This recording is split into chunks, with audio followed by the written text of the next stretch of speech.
The Lost Princess of Oz. Chapter 6. The Search Party. Next morning, as soon as the sun was up, Glinda flew back to her castle, stopping on the way to instruct the Scarecrow and the Tin Woodman, who were at that time staying at the college of Professor H. M. Wogglebug T.E., and taking a course of his patent educational pills. On hearing of Ozma's loss, they started at once for the Quadling country to search for her. As soon as Glinda had left the Emerald City, Tik-Tok and the Shaggy Man and Jack Pumpkinhead, who had been present at the conference, began their journey into the Gillikin country, and an hour later Ojo and Yunsi Nunca joined Dr. Pipt, and together they traveled toward the Munchkin country. When all these searchers were gone, Dorothy and the Wizard completed their own preparations.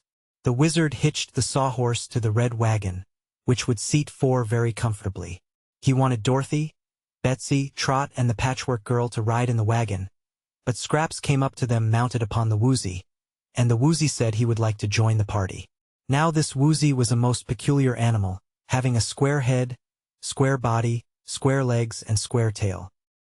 His skin was very tough and hard, resembling leather, and while his movements were somewhat clumsy, the beast could travel with remarkable swiftness.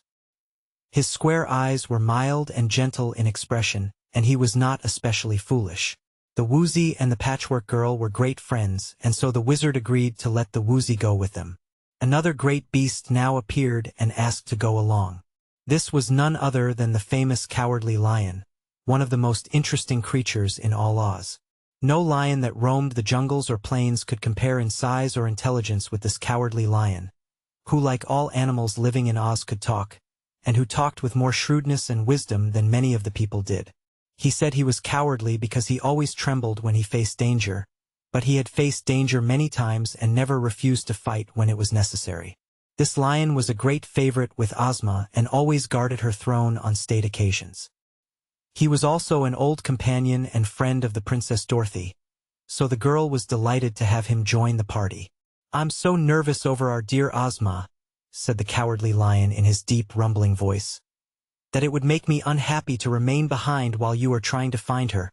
But do not get into any danger, I beg of you, for danger frightens me terribly." "We'll not get into danger if we can possibly help it," promised Dorothy. "But we shall do anything to find Ozma, danger or no danger."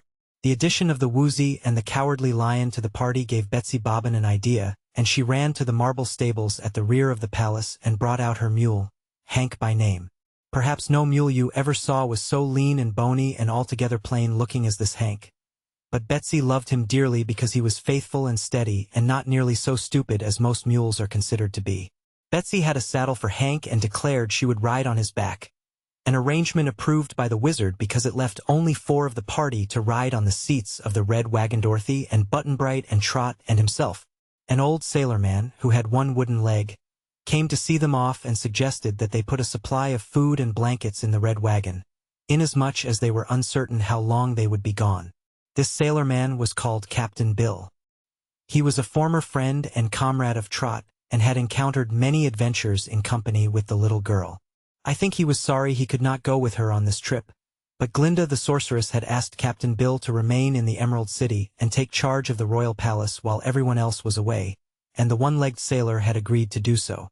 They loaded the back end of the red wagon with everything they thought they might need, and then they formed a procession and marched from the palace through the Emerald City to the great gates of the wall that surrounded this beautiful capital of the land of Oz.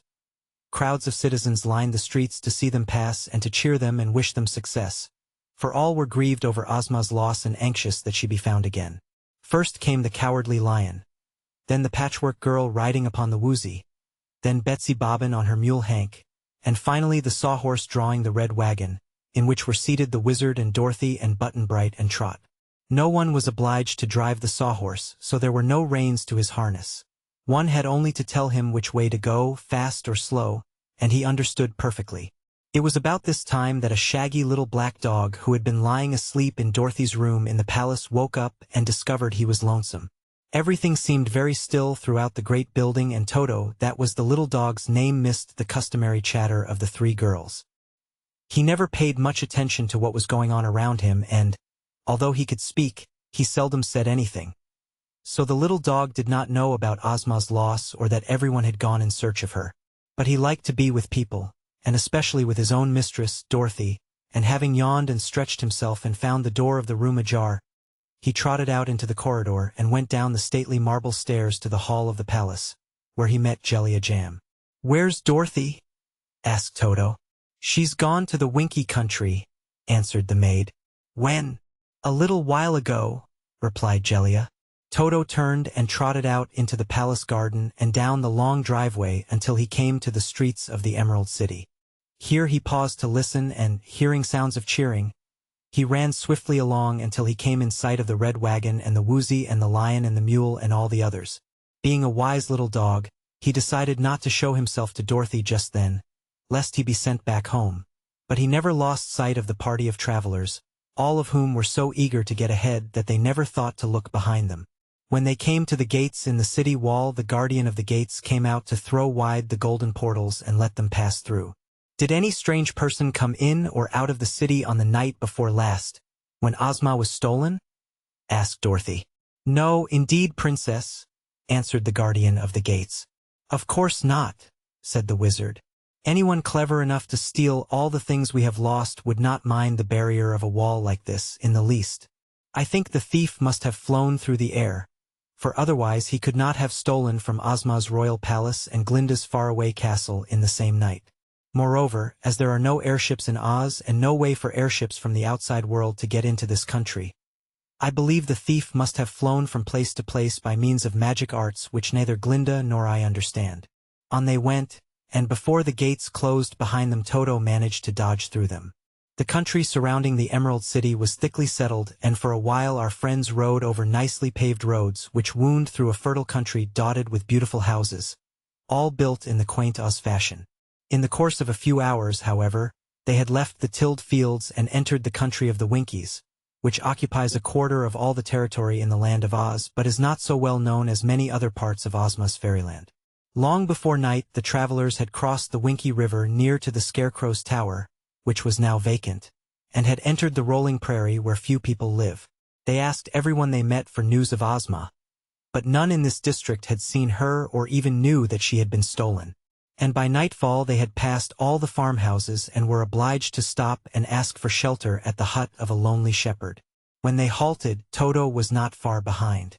The little dog halted, too, and stealing softly around the party, he hid himself behind the hut. The shepherd was a kindly old man and treated the travelers with much courtesy.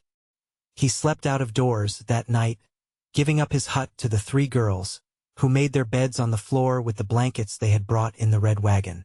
The wizard and Button Bright also slept out of doors, and so did the Cowardly Lion and Hank the Mule.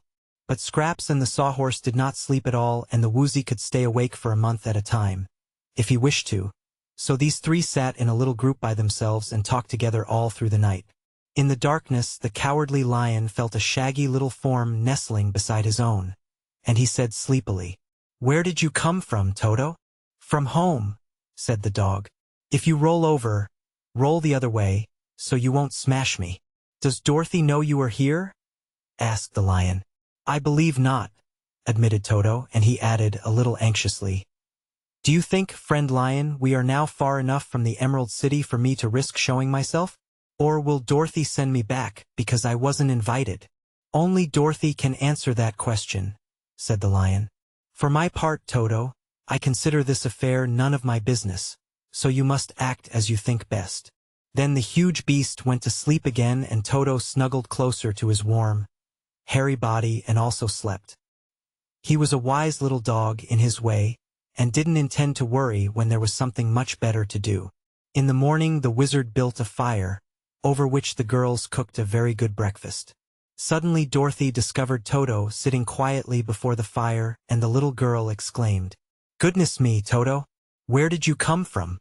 "From the place you cruelly left me," replied the dog in a reproachful tone. "I forgot all about you," admitted Dorothy. "And if I hadn't, I'd probably left you with Jellia Jam, seeing this isn't a pleasure trip but strictly why business. But now that you're here, Toto, I suppose you'll have to stay with us, unless you'd rather go back home again. We may get ourselves into trouble before we're done, Toto." "Never mind that," said Toto, wagging his tail. "I'm hungry, Dorothy."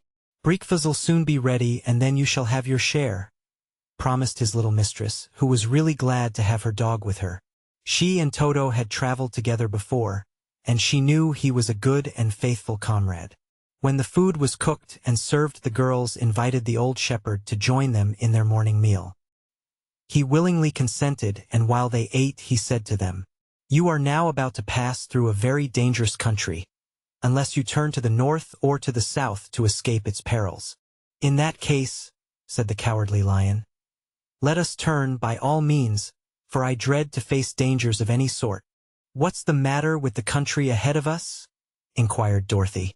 "Beyond this rolling prairie," explained the shepherd, "are the merry-go-round mountains, set close together and surrounded by deep gulfs, so that no one is able to get past them. Beyond the merry-go-round mountains, it is said the thistle-eaters and the herkus live." "What are they like?" demanded Dorothy. "No one knows, for no one has ever passed the merry-go-round mountains," was the reply.